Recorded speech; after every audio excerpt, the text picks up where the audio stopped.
नमस्कार साथियों, टारगेट सीकर में आप सभी का स्वागत है। हम आपके लिए एक प्रश्न श्रृंखला लेके आए हैं जिसमें आपको पढ़ना है। और देखिए, ये आपके लिए बहुत महत्वपूर्ण प्रश्न श्रृंखला है, तो आपका समय ना खराब करते हुए चलते हैं सीधे उन प्रश्नों की तरफ। देखिए, हमारा पहला प्रश्न क्या है कि रक्त समूह की खोज किसने की थी? आपको बताना है। लुई पास्चर ने, विलियम हार्वे ने, न्यूटन ने या कार्ल लैंडस्टीनर ने? तो बताइए इनमें से किसने की थी?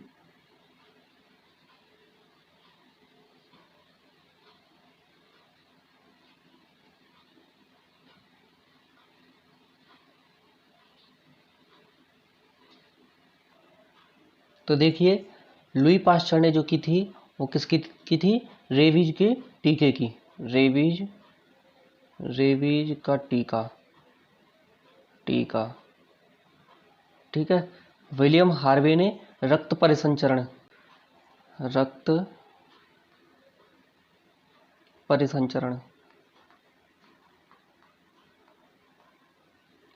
और न्यूटन ने गति के नियमों की।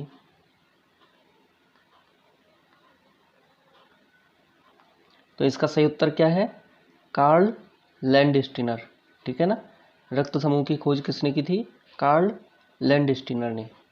आइए अगले प्रश्न की तरफ चलते हैं। अगला प्रश्न क्या कह रहा है हमारा? सर्वेंट्स ऑफ इंडिया सोसाइटी की स्थापना किसने की थी? तो बताइए इनमें से किसने सर्वेंट्स ऑफ इंडिया सोसाइटी की स्थापना की थी? दादा भाई नौरोजी ने, गोपाल कृष्ण गोखले ने, बाल गंगाधर तिलक ने या भगत सिंह ने? बताइए इनमें से किसने की थी?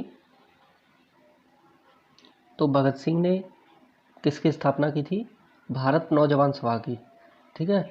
बाल गंगाधर तिलक ने होम रूल लीग की, गोपाल कृष्ण गोखले ने भारत लोक सेवक समाज की, और दादा भाई नौरोजी ने किसकी स्थापना की थी? लंदन जोरोस्ट्रियन एसोसिएशन की स्थापना दादा भाई नौरोजी ने की थी। तो इसका सही उत्तर क्या है? गोपाल कृष्ण गोखले ने, यानी इन्होंने ही भारत लोक सेवक समाज यानी सर्वेंट्स ऑफ इंडिया सोसाइटी की स्थापना की थी। अगले प्रश्न की तरफ चलते हैं। अगला प्रश्न क्या कह रहा है हमारा? सफ़ेद फास्फोरस किस में रखा जाता है? आपको बताना है। ग्लिसरीन में या जल में या मिट्टी के तेल में या अल्कोहल में? तो बताइए। तो सफ़ेद फास्फोरस कहाँ रखा जाता है? जल में। इसका सही उत्तर क्या है? जल में। ठीक है ना। अगले प्रश्न की तरफ चलते हैं। अगला प्रश्न पूछ रहा है हमारा, भारतीय संविधान के किस अनुच्छेद में भारत को राज्यों का संघ कहा गया है? पूछा है अनुच्छेद 72 में, अनुच्छेद 1 में, अनुच्छेद 19 में, अनुच्छेद 3 में? तो इसका सही उत्तर क्या है ये आपको बताना है। देखिए, अनुच्छेद 72 में क्या है? अनुच्छेद 72 में है राष्ट्रपति की क्षमादान की शक्ति। ठीक है ना। अनुच्छेद 19 में अभिव्यक्ति की आज़ादी, और अनुच्छेद 3 में क्या है? नए राज्यों का गठन, उनके नाम, सीमा और क्षेत्रफल में परिवर्तन कर सकते हैं अनुच्छेद 3 के अंतर्गत। तो इसका सही उत्तर क्या है? अनुच्छेद 1, यही इसका सही उत्तर है। आइए अगले प्रश्न की तरफ चलते हैं।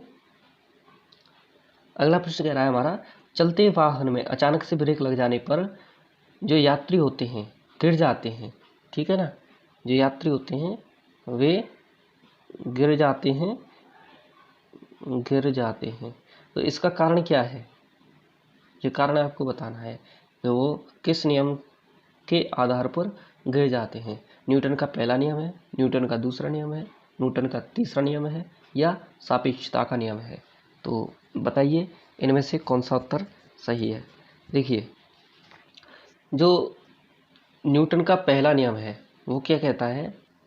न्यूटन का पहला नियम कहता है कि यदि कोई वस्तु विराम अवस्था में है यानी रुकी हुई है तो वह रुकी ही रहेगी, और चल रही है तो समान वेग से चलती रहेगी जब तक कि उसमें कोई बाहरी बल न लगाया जाए, यानी कोई परिवर्तन उसमें न किया जाए, तो वह उसी प्रकार से चलती रहेगी। तो बाहरी जो बल न लगाने की अवस्था में वह सामान्य गति से चलती रहेगी, ठीक है ना। इसी को जड़त्व का नियम भी कहते हैं। तो इस प्रकार यही इसका सही उत्तर है, क्योंकि बस सामान्य अवस्था में चल रही थी और वह अचानक से रुक गई, तो क्या हुआ, यात्री की जो गति थी वह पहले जैसी बनने की स्थिति में थी, यानी यात्री बस इस दिशा में जा रही है, यात्री यूँ खड़ा हुआ है, तो यात्री का ये सिर है, पूरा शरीर है, वो भी तो इसी दिशा में मोशन करेगा, लेकिन ये यहाँ पर रुक गई और ये आगे की तरफ चलने की कोशिश करेगी, उसी दिशा में गति करने की, क्योंकि जड़त्व का नियम है, न्यूटन का पहला नियम है, ठीक है ना। तो इस आधार पर यह आगे की तरफ गिर जाएगा इस प्रकार से, और ये बस यहीं पर रुक जाएगी, तो ये गिर जाएगा यूँ। आइए अगले प्रश्न की तरफ चलते हैं। यह क्या कह रहा है, भारत का प्राचीनतम विश्वविद्यालय कौन सा है? बताइए। तक्षशिला है, नालंदा विश्वविद्यालय है, विक्रमशिला विश्वविद्यालय है, या पुष्पगिरी विश्वविद्यालय है?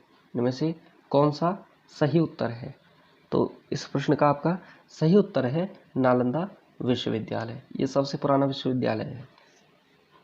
अब इस समय पे तो ये पुरानी अवस्था में नहीं रहा है, लेकिन यही सबसे पुराना माना जाता है।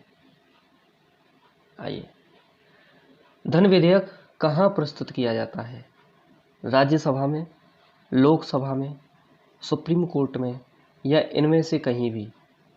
तो जो धन विधेयक होता है वह कहाँ प्रस्तुत किया जाता है? वो प्रस्तुत किया जाता है आपका लोकसभा में, ठीक है।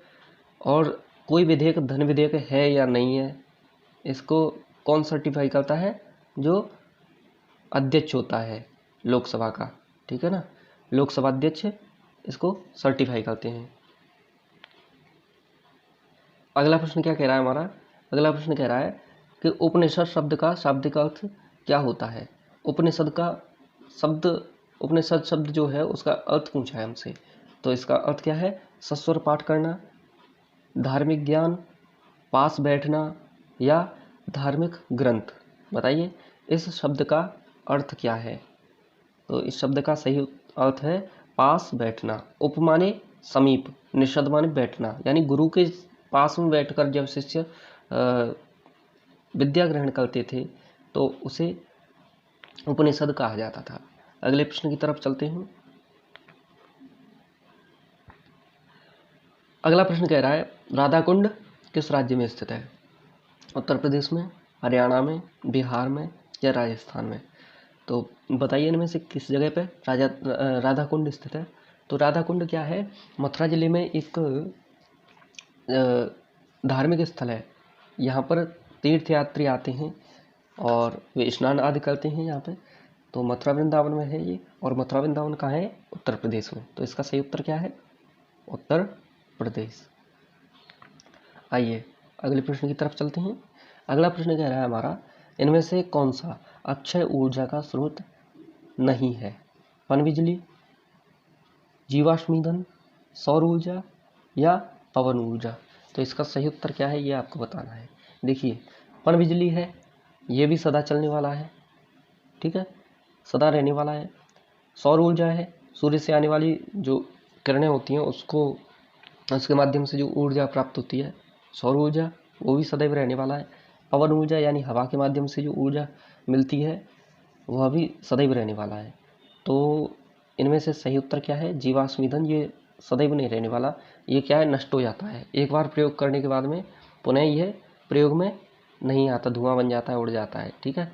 तो उसका फिर दोबारा से रिसाइकल नहीं होता। तो आगे चलते हैं। अगला प्रश्न क्या है हमारा, भूस्थिर उपग्रह कितनी ऊंचाई पर पृथ्वी के चक्कर लगाते रहते हैं? तो भूस्थिर उपग्रह के बारे में बताना है। लगभग 3600 किलोमीटर, लगभग 36,000 किलोमीटर, लगभग 50,000 किलोमीटर, लगभग 75,000 किलोमीटर। तो इनमें से कौन सा सही उत्तर है? तो ये आपको बताना है।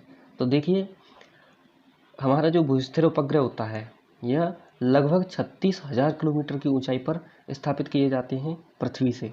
इस प्रकार ये पृथ्वी है और पृथ्वी से लगभग 36,000 किलोमीटर की ऊंचाई पर इस प्रकार से ये स्थापित कर दिए जाते हैं किसी भी सैटेलाइट आदि के द्वारा, और इन्हें एक ही स्थान पर देखा जा सकता है। क्योंकि जैसे टीवी आदि के जो उपग्रह होते हैं जहाँ से टीवी और उनके नेटवर्क आते हैं वो एक ही स्थान पर स्थित रहते हैं, तो जिस दिशा में एक घर की छतरी अन्य घरों की भी उसी दिशा में होगी। इसका कारण क्या है कि वह भूस्थिर उपग्रह से आने वाले विकिरण को या उन तरंगों को ग्रहण करने के लिए स्थापित किए जाते हैं।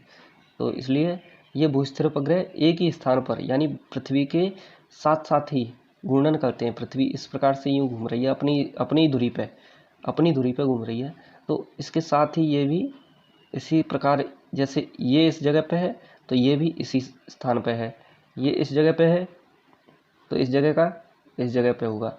लगभग 36,000 किलोमीटर की ऊंचाई पर ये स्थापित होगा। और यदि एग्जैक्ट लोकेशन इसकी ध्यान रखें तो वो कितनी होगी, लगभग 22,236 मील की ऊंचाई होगी। और ये कितना बैठता है, अगर इसका कैलकुलेशन मील के हिसाब से करें तो लगभग 35,785 किलोमीटर के करीब ये बैठता है। 35,785 किलोमीटर लगभग, ठीक है, इतना बैठता है। तो ये इसका सही उत्तर क्या है, 36,000 किलोमीटर। देखिए ये है शनि का नक्शा है, लेकिन हम पृथ्वी के परिप्रेक्ष्य में देखें तो जिस प्रकार से ये वलय बना हुआ है, ये पृथ्वी की अगर हम कक्षा मान लें और इसे कक्षा मान करके यहाँ पर कोई भी सैटेलाइट स्थापित कर दें 36,000 किलोमीटर की ऊंचाई पे, तो वो इस पूरी परिपथ में नहीं घूमेगा। इसके साथ पृथ्वी जैसे जैसे घूमेगी, पृथ्वी का ये स्थान यहाँ पे है और ये यहाँ पर स्थित है, तो सदैव ये यहीं पर दिखाई देगा। इस जगह के व्यक्तियों को यहीं पर दिखाई देगा, यहीं पर कैच करेंगे उसकी टीवी के टावर। यदि यहाँ का व्यक्ति है तो उसको यहाँ ही दिखेगा, ठीक है। यदि यहाँ पर स्थापित किया जाता है तो यहाँ के व्यक्ति को भी यहीं दिखेगा, यहाँ के व्यक्ति को भी और यहाँ के व्यक्ति को भी, सभी जगहों के जो व्यक्ति हैं उनको यहीं पर दिखाई देगा। हालांकि ये इतनी ऊंचाई होती है कि दिखाई नहीं देता है, लेकिन यहाँ से जो तरंगें आती हैं उनको कैच करने के लिए इसी दिशा में अपनी छतरी का मुँह मोड़ना पड़ेगा। जो डिश होती है उसका मुँह इसी दिशा में मोड़ना पड़ेगा। तो अगले प्रश्न की तरफ चलते हैं। चलिए, अगला प्रश्न क्या कह रहा है हमारा कि जल का अधिकतम घनत्व कितने डिग्री सेल्सियस पर होता है। जल का जो अधिकतम घनत्व होता है वो आपको बताना है 0 डिग्री सेल्सियस पर है, -4 डिग्री सेल्सियस पर, या पॉजिटिव में 4 डिग्री सेल्सियस, या 100 डिग्री सेल्सियस पर। बताइए इसका सही उत्तर क्या है।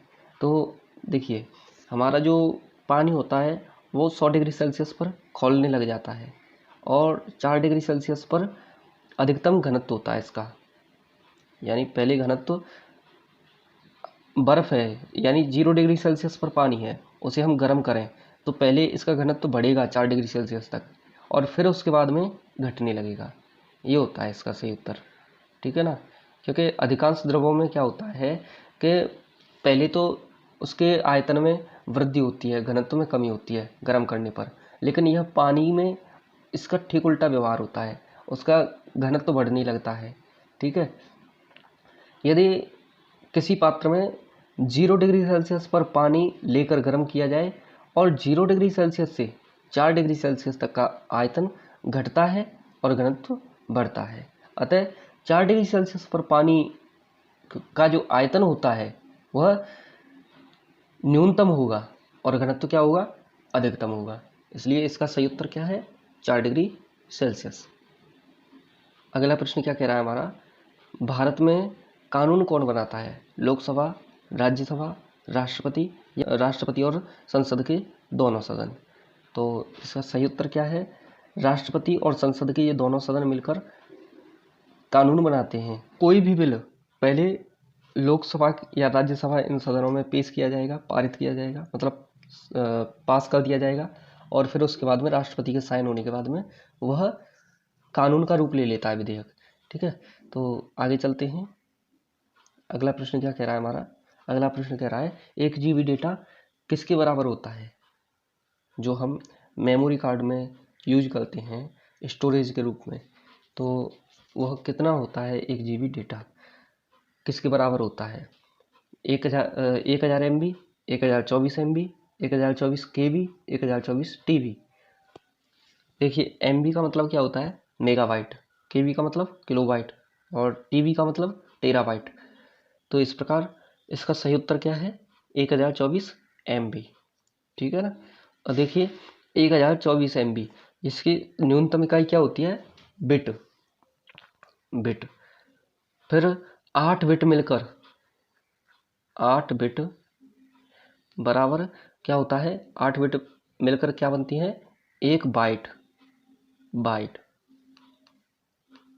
1024 बाइट बराबर 1 किलोबाइट। 1024 किलोबाइट बराबर 1 मेगाबाइट। 1024 मेगाबाइट यानी MB बराबर 1 गीगाबाइट, जिसे 1 GB बोलते हैं। और 1024 गीगाबाइट बराबर 1 टेराबाइट बनता है यानी TB। इस प्रकार इस प्रश्न का सही उत्तर क्या है? 1024 MB, ऑप्शन नंबर 2। आइए आगे चलते हैं। हमारा अंतिम प्रश्न क्या कह रहा है आज का? राष्ट्रीय सुरक्षा परिषद में कुल स्थायी सदस्यों की संख्या क्या है या कितनी होती है? 5 है, 10 है, 15 है या 8 है? तो इसका सही उत्तर क्या है? इसका सही उत्तर होता है 5। ठीक है, यानी जो सुरक्षा परिषद है संयुक्त राष्ट्र का, उसमें 5 स्थायी सदस्य हैं, 10 अस्थायी सदस्य होते हैं। इन अस्थायी सदस्यों का कार्यकाल कितना होता है? 2-2 वर्ष का।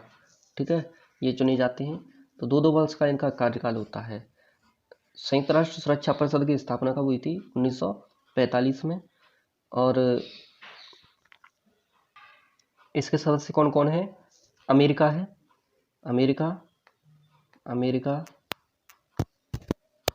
रूस है, रूस, फ्रांस है, फ्रांस, चीन है, ठीक है, और यूके यानी ग्रेट ब्रिटेन है। तो इस प्रकार आज के प्रश्नों का हमारा यहीं पर समापन होता है।